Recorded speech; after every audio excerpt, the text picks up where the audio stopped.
Welcome, friend. I'm James, your host, and today, we're diving into another captivating episode. Grab a drink, get comfortable, and get ready for a powerful story that's sure to resonate. If something hits home, share your thoughts in the comments. Let's dive in. When it feels like things can't get worse. Advice needed. Hey Reddit, I'm in my mid-20s, and right now, my life feels like the punchline in a cruel joke, only I'm the one who's supposed to be laughing, but instead, I'm just drowning in a sea of my own tears. I genuinely can't remember the last time I felt happy in any meaningful way. Sure, I can recall funny moments or fleeting bursts of joy, but what does it feel like to be truly happy? What is it like to wake up and feel like life is worth living? Every day feels like I'm waking up in a fog, dragging myself through the motions while the sun shines brightly outside, taunting me with its warmth and cheerfulness. I scroll through social media, seeing friends and acquaintances sharing snippets of their lives, all smiles and laughter, and I can't help but wonder when I became so disconnected from that happiness. It feels like I'm living in a different world, a world where joy is just a mirage I can never quite reach. I sometimes question whether everyone else has figured out the secret to happiness while I'm stuck in a never-ending loop of sadness. As I sip my morning coffee, staring at the same four walls, I wonder if I'm destined to feel like this forever. Let me take you back a few years to the sun-soaked streets of Los Angeles, where my story really begins.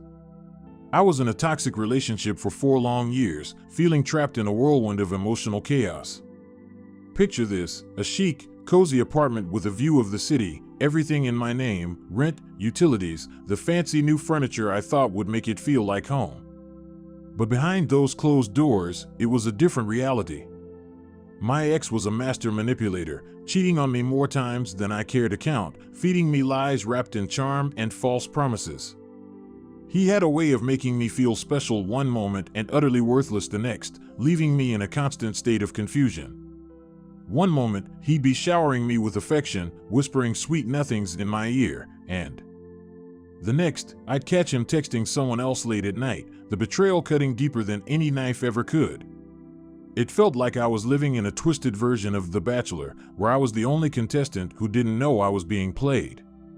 The nights I spent crying myself to sleep felt like a haunting soundtrack to my life, and every morning I woke up feeling like I was putting on a mask to face the world, pretending everything was fine when inside, I was crumbling. I would sit on the edge of my bed, staring out at the sprawling city below, feeling utterly lost, wondering how I had let myself get into this situation. After a grueling battle that drained my spirit, we finally broke up, but the lease held us hostage. Can you imagine waking up every day next to the person who shattered your heart? The tension in the air was palpable, suffocating, and I felt like I was in an emotional prison. For 4 torturous months, I tiptoed around the apartment, desperately trying to maintain some semblance of peace. He would try to engage me in conversation, attempting to reminisce about the good times, but all I could see was a facade built on betrayal. I felt like a ghost in my own home, invisible and unheard, and every shared meal felt like a scene from a bad movie where the actors were all too aware of their impending doom. I longed for the comfort of my own space, but the walls felt like they were closing in on me, trapping me in a nightmare I couldn't wake up from. I remember nights when I would lie awake, staring at the ceiling, hearing the faint sounds of cars passing by outside, wishing I could just slip away into the night and leave all the pain behind. The shadows danced on the walls, a constant reminder of my despair, and I could feel the weight of my loneliness pressing down on me like a physical burden. Just when I thought I'd seen the worst of it, a former flame decided to make an unexpected return. We had been college best friends, our chemistry undeniable, but never fully explored, like 2 stars in orbit that never collided. I remember the late-night study sessions filled with laughter and stolen glances, those fleeting moments that made me wonder what could have been. We shared secrets and dreams under the stars, creating a bond that felt so genuine yet frustratingly platonic. In the midst of this chaotic chapter of my life, he swooped in, promising all the love and adventure I had yearned for. It was as if he was a breath of fresh air in my suffocating world, reminding me what it felt like to be desired and valued. We confided in each other, our hearts laid bare, and after a few nights of deep conversations under the stars, we finally confessed our love. The intensity of those late-night talks reignited a spark I had thought long extinguished. But here's the catch. I was still stuck in this emotional purgatory with my ex, while he lived on the other side of the state.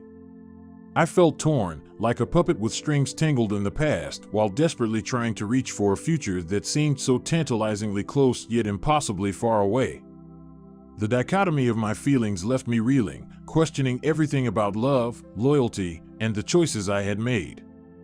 It was maddening to feel so deeply for someone else while still being shackled to a painful past.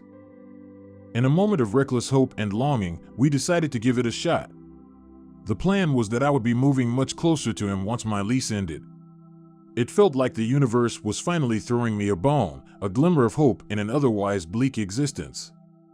I started planning my life around this new opportunity, dreaming of a fresh start filled with love and happiness. But as the days turned into weeks, the pressure mounted. Juggling life with my ex, trying to keep the fragile peace in a home that felt increasingly foreign, while simultaneously chasing the dream relationship I had craved for 5 long years, it was all too much. The nights were sleepless, filled with restless thoughts that spiraled into anxiety and despair. I could feel the weight of expectations pressing down on me like a heavy cloak, suffocating any glimmer of joy. I started to second-guess every decision, every moment, and every hope I had for a brighter future. The day my new life began to unravel is etched in my memory. I was packing my things, the weight of boxes a physical manifestation of the emotional baggage I carried. The sound of tape tearing and boxes crumbling echoed in my ears, a painful reminder of what I was leaving behind.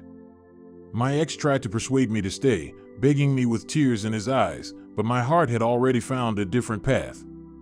In a heated exchange that felt like a scene from a bad drama, we ended things explosively, neither of us behaving with any kind of grace. Our voices echoed through the apartment, filled with anger and hurt, and in that moment, I felt a surge of both fear and relief. I stormed out of the apartment, slamming the door behind me, feeling the adrenaline rush through my veins as I realized I was finally free, yet terrified of the unknown. I finally moved to my new city, determined to start fresh. But instead of liberation, I felt trapped in a different kind of cage, one built from memories and what-ifs. The idea was to leave my old life behind, yet I found myself haunted by thoughts of my former flame, daydreaming about the life we could have had. Each sunset felt bittersweet, a reminder of the opportunities lost and the love that slipped through my fingers. The unfamiliar streets and faces blurred together, and the vibrant life of LA now felt like a distant memory. I tried to immerse myself in the newness of my surroundings, but everywhere I turned, memories of what could have been invaded my thoughts. I found myself walking along the beach, the sound of the waves crashing against the shore echoing my inner turmoil, and I would sit in coffee shops, pretending to read while my mind drifted back to him. After a month of settling in, I finally decided to reach out, hoping to mend our friendship. He had filled my head with fantasies of a big, happy family, a life I had always wished for but never truly experienced. "Just wait until you're settled," he promised. "I'll be here." But when I finally mustered the courage to contact him, it felt like sending a message in a bottle, tossed into an indifferent ocean. I waited for days, heart racing each time my phone buzzed, but all I got in return was a deafening silence. The hours stretched into days, and each moment felt like a slow torture, the anticipation gnawing at my sanity. After 5 agonizing days of crickets chirping in the background, I caved and sent a double text. Nothing. I felt the walls closing in around me, suffocated by the weight of my own emotions, and the realization that I had put my heart on the line again only to be met with silence was almost too much to bear. In a moment of sheer desperation, I scrolled through his Instagram, my heart pounding as I searched for any hint of his presence. And then it happened, he finally responded. An apology for ghosting me and a vague promise to talk later that day. My heart leaped at the thought of reconnecting. All day, I was on the edge of my seat, waiting for his call, my heart soaring with hope. I fantasized about what our conversation would be like, imagining us reminiscing about old times, laughing like we used to, and reconnecting in a way that could heal the wounds of the past. But as the sun dipped below the horizon, painting the sky in hues of orange and purple, the silence returned, thicker and more suffocating than ever. The anticipation morphed into dread, and I found myself spiraling into the depths of despair. I paced my apartment, feeling the weight of the empty walls closing in around me.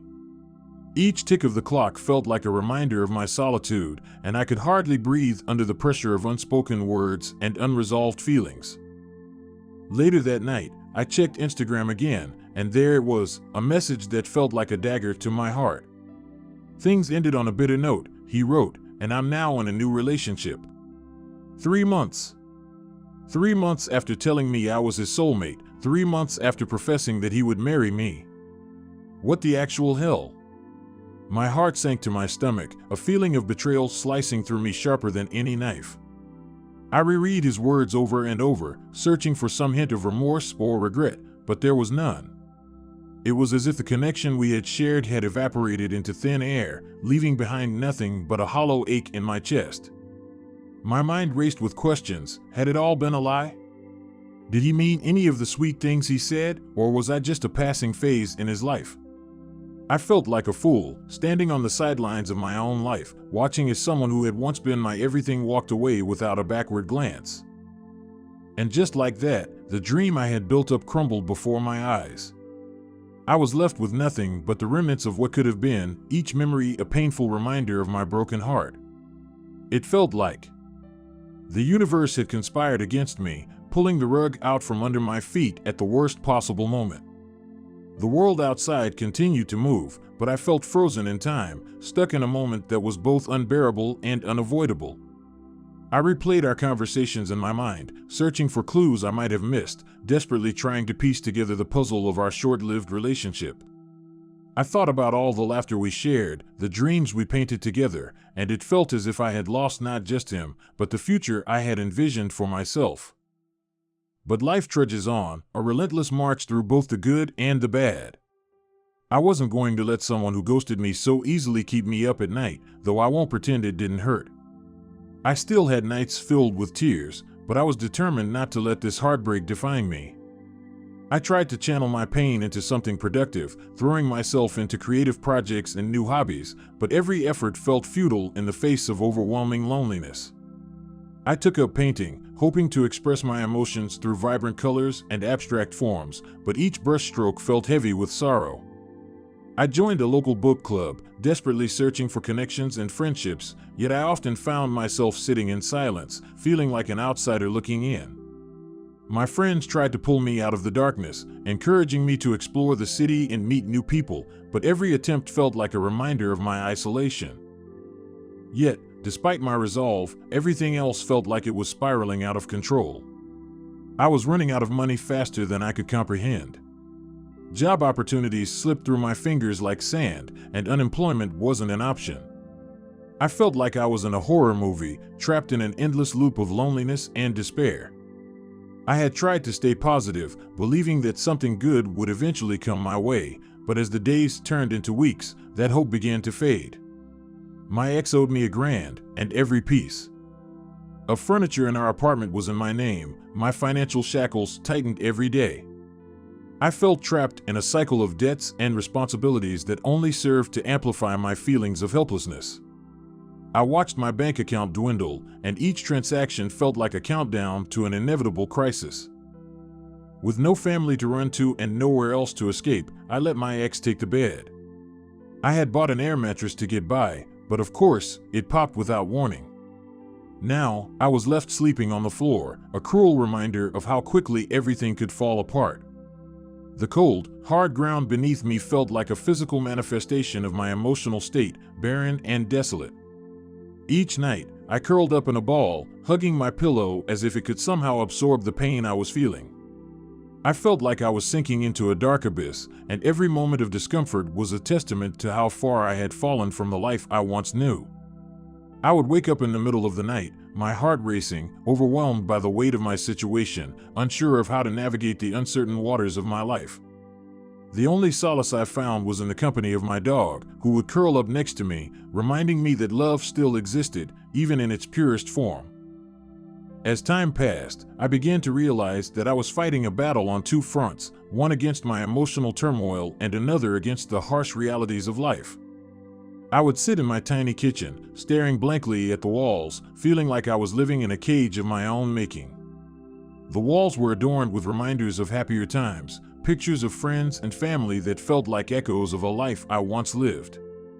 I tried to reach out to friends for support, but I found it hard to articulate my feelings. Each conversation felt like a fragile thread, and I was terrified of breaking it with my raw emotions. I knew they cared, but I felt isolated in my pain, unable to bridge the gap between my internal struggles and the outside world. I longed for someone to understand the depth of my despair, to reach into the darkness with me and pull me back into the light.